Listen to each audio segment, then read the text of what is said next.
Oi pessoal, tudo bem com vocês? A gente vai ler Números capítulo 10. Antes de começar, queria pedir para você que está assistindo pelo canal do YouTube, se inscreve no canal. Você que está assistindo pela página do Face, segue a página, para vocês não perderem nenhum vídeo e seguirem comigo nessa jornada de leitura da Bíblia. Amém? Gente, o povo de Israel, aqueles que tinham idade, que eram fortes guerreiros, foram contados, os israelitas foram devidamente organizados, onde cada tribo deveria estar em relação ao tabernáculo. Os levitas foram separados, consagrados ao Senhor. Cada uma das famílias dos filhos de Levi receberam a sua função e as suas responsabilidades. Eles tiveram que arrancar toda a impureza do meio do acampamento, afinal a presença de Deus estava no meio deles. Todos os testes foram feitos, os nazireus decidiram, tomaram essa decisão de se santificarem completamente ao Senhor. Eles ofereceram as ofertas, ofereceram Cristo para começarem a se relacionar com Deus.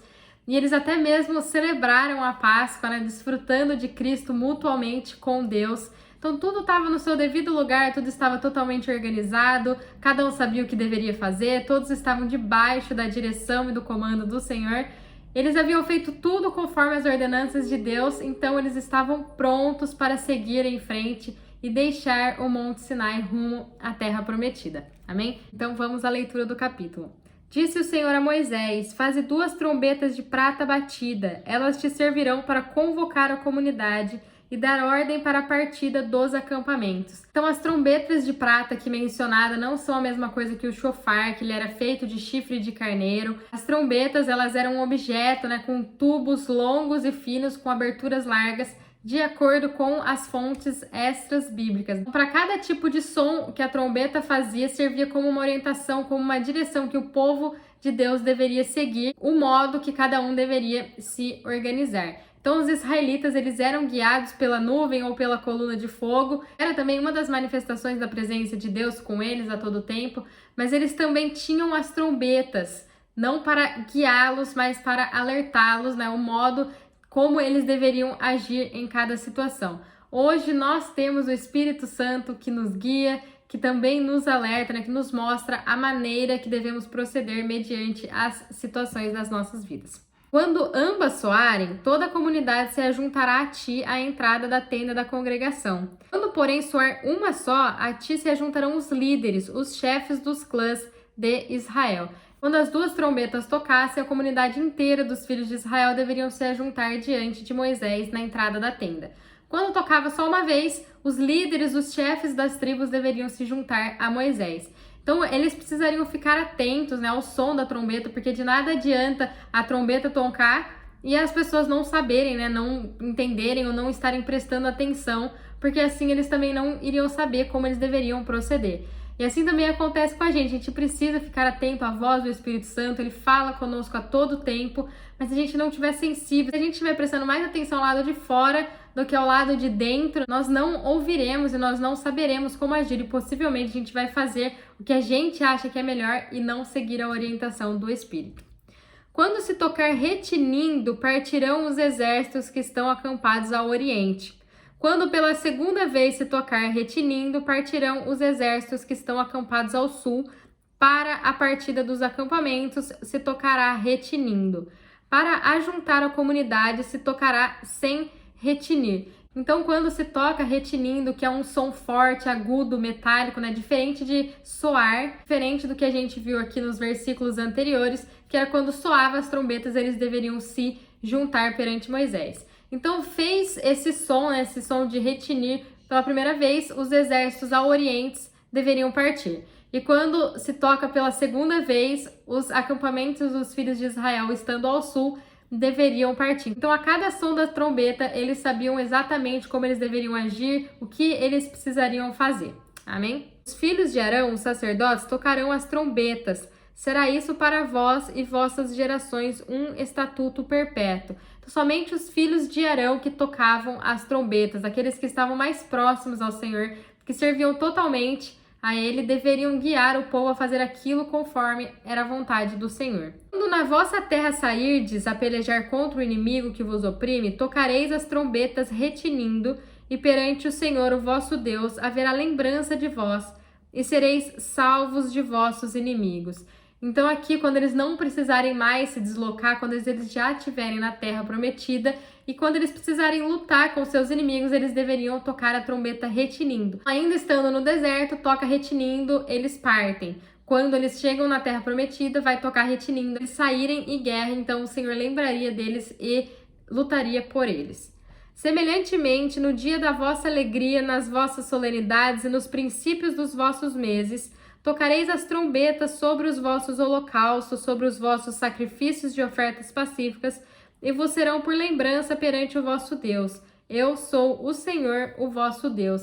Então, esses versículos aqui mencionam pra gente 3 ocasiões: nas alegrias, nas solenidades, nas festas, nas santas convocações do Senhor e nos princípios dos meses, no primeiro dia do mês, eles tocariam as trombetas sobre o holocausto e sobre as ofertas pacíficas. Lembrando que o holocausto representa aquele em quem somos aceitos por Deus, Então, estando em Cristo, somos aceitos pelo Pai, e estando nele e ele em nós, conseguimos viver uma vida de entrega absoluta a Deus. E a oferta de paz representa Cristo como nossa paz com Deus, onde através dele temos paz novamente com o Pai.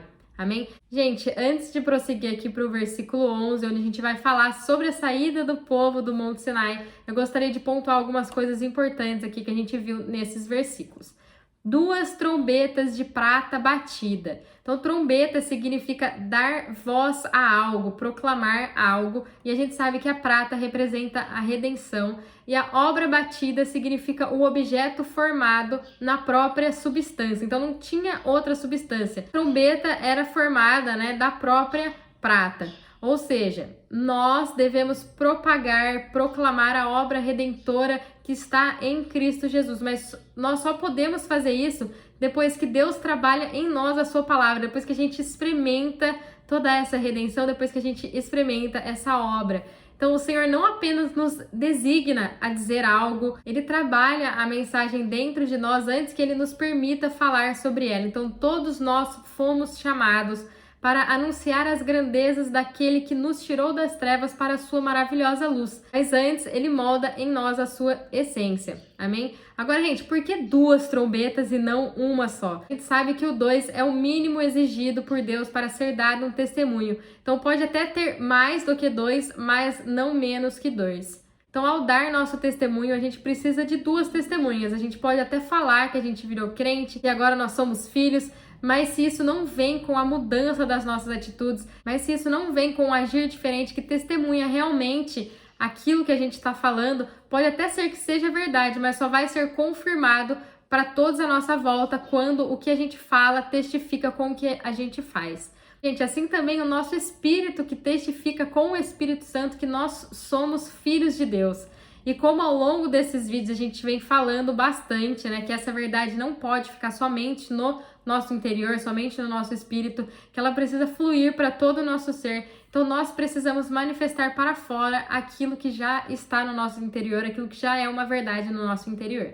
Amém? O objetivo dessas trombetas, era para a convocação da Assembleia. Então isso é algo que unifica o povo de Deus, que estabelece essa unidade, essa comunhão, realmente solidifica o povo de Deus, e todos nós devemos nos unificar e nos juntar em Cristo, porque nós somos o corpo dele. Outro propósito para a trombeta era a guerra. Devemos sempre lembrar que estamos em guerra, Mas nossa guerra não é contra carne nem sangue, mas contra os principados e potestades que atuam nas regiões celestiais. Então, a gente, toda vez que o evangelho é pregado, toda vez que a gente fala da palavra de Deus, a gente entra em guerra espiritual. Amém? Então, sempre tem que ter em mente que o reino espiritual é muito mais real do que esse reino físico. Então, cada som, cada toque da trombeta era para governar e para orientar o povo de Deus. E a gente sabe que nesse mundo, principalmente agora com a tecnologia, tem muitas vozes à nossa volta, mas se a gente realmente não conhece, se a gente não está alerta à voz do Espírito Santo em nós, a gente pode nos perder. Por isso a gente precisa estar sempre envolvidos com o Espírito, sem colocar impureza, sem colocar entulhos dentro da gente. E o principal, quanto mais dele em nós, mais fácil de ouvir a doce voz do Espírito Santo. Amém? É interessante notar que as 2 trombetas de prata vêm a seguir da nuvem, né? A nuvem, a Shekinah, a glória de Deus que vem descansar sobre o tabernáculo, que a gente viu no vídeo passado. Então, a orientação dada aos filhos de Israel em seu movimento veio dos céus, né? A nuvem, e da terra, as duas trombetas. Então, quando a nuvem se moveu, toda a cidade recebeu o sinal para partir, mas quando as trombetas soaram, eles se prepararam para partir. Então, o céu mandava um sinal e este sinal se ligava com o sinal da terra e os dois estavam em conformidade. Em Mateus 18:18, a palavra nos diz: em verdade vos digo que tudo que ligardes na terra será ligado no céu, e tudo que desligardes na terra será desligado no céu. Se nós estivermos alinhados com a palavra de Deus, com o propósito de Deus para as nossas vidas, se a nossa vontade e a vontade do Pai estiverem alinhadas, a gente pode pedir o que a gente quiser que nos será feito. Isso é tremendo demais. Então é o céu e a terra em conformidade, e exatamente o que acontece aqui. Amém? No segundo ano, no segundo mês, aos 20 do mês, a nuvem se ergueu sobre o tabernáculo da congregação. Então os filhos de Israel partiram do deserto do Sinai em viagem, e a nuvem parou no deserto de Parã. Assim partiram pela primeira vez, segundo o mandato do Senhor, pela mão de Moisés. Depois de dar todas as orientações, o céu e a terra estarem alinhados, chegou a hora de partir, chegou a hora de saírem rumo à promessa do Senhor. Quando estamos em conformidade com a vontade do céu, com a vontade de Deus para as nossas vidas, a gente pode sair sem medo. Mas antes, ele precisa forjar nosso caráter, precisa passar por todas as instruções, a gente precisa passar por todos os processos para então estarmos prontos para caminhar com o Senhor. Então, antes a gente precisa conhecer Ele, conhecer a vontade dele para as nossas vidas, e depois a gente pode caminhar com Ele rumo à nossa promessa. Isso não quer dizer que até alcançarmos o destino final a gente vai estar livre de atritos, de situações diversas, não, mas nós vamos estar caminhando com aquele que venceu o mundo, então a gente pode confiar e ter a certeza de que a nossa vitória já está mais do que garantida. Gente, é exatamente isso. Eles chegaram no deserto, Deus realmente forjou eles, forjou o caráter, se apresentou para eles, realmente mostrou a sua essência para eles, e depois disso eles estavam prontos para avançar rumo à promessa deles. Amém? Primeiro, partiu a bandeira do acampamento dos filhos de Judá, segundo as suas divisões. À frente do seu exército estava Naasson, filho de Aminadab. À frente do exército da tribo dos filhos de Zacar estava Natanael, filho de Zuar. E à frente do exército da tribo dos filhos de Zebulon estava Eliabe, filho de Elon. Então desarmaram o tabernáculo, e os filhos de Gerson e os filhos de Merari partiram levando-o. Depois partiu a bandeira do acampamento de Ruben, segundo as suas divisões. À frente do seu exército estava Elisur, filho de Sedeur. À frente do exército da tribo dos filhos de Simeão estava Selumiel, filho de Zurizadai. E à frente do exército da tribo dos filhos de Gate estava Eliasaf, filho de Deuel. Então partiram os coatitas, levando as coisas santas, de modo que o tabernáculo já estava montado quando eles chegaram. Depois partiu a bandeira do acampamento dos filhos de Efraim, segundo as suas divisões. À frente do seu exército estava Elisama, filho de Amiúde. À frente do exército da tribo dos filhos de Manassés estava Gamaliel, filho de Pedazur. E à frente do exército da tribo dos filhos de Benjamim estava Abidã, filho de Gideone. Finalmente partiu a bandeira do acampamento dos filhos de Dan, a retaguarda de todos os acampamentos, segundo as suas divisões. À frente dos seus exércitos estavam Aiezer, filho de Amissadai. À frente do exército da tribo dos filhos de Aser estava Pagiel, filho de Ocrã. E à frente do exército da tribo dos filhos de Naphtali estava Aira, filho de Enã. Esta era a ordem de partida dos filhos de Israel, segundo os seus exércitos, quando se punham em marcha. Então aqui nos mostra a sequência com que os filhos de Israel partiram do deserto do Sinai, tudo conforme as orientações do Senhor. Eles não faziam nada de acordo com as suas vontades, de acordo com as suas preferências. Tudo era direcionado pelo Senhor. A gente já falou muito disso, então quem deve nos guiar é o Espírito Santo que habita em nós. Amém? Gente, então era mais ou menos assim, ó. Saía a arca na frente, depois saía a tribo de Judá, a tribo de Isacar e a tribo de Zebulon, né? Incumprido, vamos dizer assim, não era um atrás do outro. Depois saía os Gersonitas e os Meraritas com as estruturas do tabernáculo, né? Com as cortinas do tabernáculo, Logo depois vinha Ruben, Simeão e Gade, um do lado do outro. Depois vinha os coatitas, né, com a mobília do tabernáculo. Depois vinha Efraim, Manassés e Benjamim. E depois Dan, Aser e Naphtali. Amém? Era assim que eles caminhavam no deserto. Amém? Disse Moisés a Obabe, filho de Reuel, o midianita, sogro de Moisés: estamos caminhando para o lugar que o Senhor nos prometeu, vô-lo darei. Vem conosco e seremos bons contigo, pois o Senhor prometeu boas coisas a Israel. Respondeu ele: não irei, estou voltando à minha terra e à minha parentela.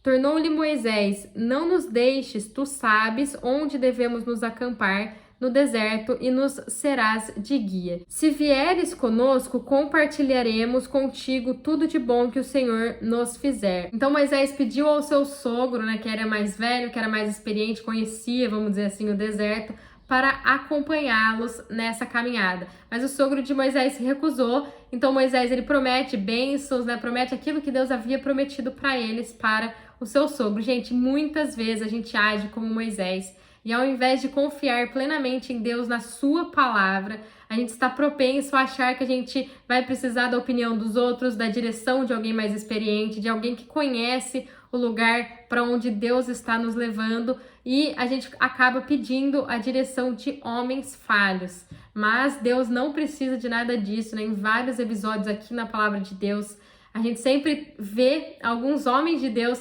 tentando ajudar Deus a realizar aquilo que ele havia prometido, né? Então eles faziam isso e como consequência vinha o problema para eles resolverem. E a gente vê claramente isso no caso de Abraão e Sara, quando Deus disse que daria um filho para eles. E como eles não estavam vendo acontecer aos olhos naturais, eles resolveram ajudar Deus. Então nasce Ismael, e a gente pode ver até hoje que os descendentes de Isaac, né, os judeus, e os descendentes de Ismael, os árabes, eles estão em guerra. Então, o que a gente deve realmente fazer é confiar e esperar em Deus. Não estou dizendo que isso é fácil, porque nós, homens, a gente quer controlar tudo, e o que Deus quer é justamente o contrário. Ele quer que a gente confie nele, que se entregue nele e desfrute dos dons espirituais que já estão em nós. Pelo menos Deus falando assim pra gente: deixa que eu tomo conta daquilo que você não consegue resolver e desfrute daquilo que eu já te entreguei, que é o Espírito Santo. Amém? Assim partiram do monte do Senhor e viajaram 3 dias. A arca da aliança do Senhor seguia adiante deles para lhes buscar lugar de descanso. A nuvem do Senhor ia sobre eles de dia quando partiram do acampamento. Gente, glória a Deus por esses 2 versículos aqui, que a gente vê que eles não foram guiados pelo sogro de Moisés, mas eles foram guiados pela arca, foram guiados por Deus. Amém? Partindo a arca, dizia Moisés: levanta-te, Senhor, e dissipados sejam os teus inimigos, fujam de diante de ti os que te aborrecem. Pousando ela, dizia: volta, ó Senhor, para os muitos milhares de Israel. Gente, então partindo a arca, Moisés dizia: Senhor, vá à nossa frente, nos guia, que todos os seus inimigos fujam de diante de ti. Os inimigos de Deus também são os inimigos do povo de Deus. Moisés dizia: estamos levantando o acampamento e à nossa frente quem vai é a presença do Senhor. Parando a arca, Moisés dizia: volta, Senhor, para o meio do seu povo, volta para a tua habitação, volta para a tua morada. Gente, isso é muito lindo. Vou mostrar 2 interpretações aqui para vocês que o Espírito Santo falou comigo quando eu estava fazendo o resumo desse vídeo. Então, que a gente possa dizer para o Senhor: Senhor, vá à nossa frente, guia-nos, que o Senhor afaste do nosso caminho aqueles que não te amam, e que a gente sempre possa dizer para o Senhor o quanto a gente ama a presença dele, né? Que a gente diga: Senhor, o que a gente mais quer nessa vida é ter a tua presença conosco todos os dias. Mas a gente também pode ver esses 2 versículos de uma outra maneira, né? A gente pode ver a obra redentora de Cristo aqui no versículo 35, quando Moisés diz: levanta-te, Senhor, e dissipados, né, eliminados, derrotados, sejam os teus inimigos. Quando Jesus se manifestou aqui na terra em carne e osso, ele derrotou o seu inimigo, ele venceu a morte e ele venceu o diabo. Então Cristo já venceu. E isso aconteceu na sua primeira vinda. Em Colossenses 2,15 a gente consegue ver isso. E tendo despojado os principados e potestades, os expôs publicamente ao desprezo e triunfou sobre eles na cruz, né? E venceu eles na cruz. E no versículo 36, Moisés fala: volta, ó Senhor, para os muitos milhares de Israel. Jesus, lá em João, capítulo 14, versículo 1 e 3, ele diz: não se turbe o vosso coração, crede em Deus, crede também em mim. Na casa de meu pai há muitas moradas. Se não fosse assim, eu vos teria dito: vou preparar lugar. E se eu for e vos preparar lugar, virei outra vez e vos levarei para mim mesmo, para onde eu estou, também vós estareis. Então, esse versículo 36 está falando da volta de Jesus, da segunda vinda de Jesus. E, gente, uma coisa que a gente tem que ter em mente é: Cristo já derrotou o diabo e a morte. Nós, neles, já temos a vida eterna. Então, a gente tem que tirar da nossa cabeça que Deus está lutando contra Satanás, que são duas forças que têm o mesmo poder. Não são. O diabo já está derrotado. Mas ele ainda não foi expulso das regiões celestiais, porque a gente sabe que Deus é um Deus de princípios e de ordem e tudo acontece no tempo determinado. Ele ainda está lá e ele só vai ser expulso de lá. Tudo isso só vai acontecer quando ocorrer a manifestação dos filhos vencedores. Lá em Apocalipse 12 a gente vê isso. E quando todos os que Deus antes conheceu aceitarem Jesus, entrarem nessa arca da salvação, então tem todo um protocolo a ser seguido. Mas lá em João, capítulo 16, versículo 33, Jesus nos diz: tenho-vos dito isso para que em mim tenhas paz. No mundo tereis aflições, mas tende bom ânimo, porque eu venci o mundo. Então Jesus já venceu e nós venceremos com ele. Amém? Gente, fiquem com Deus e até o próximo vídeo.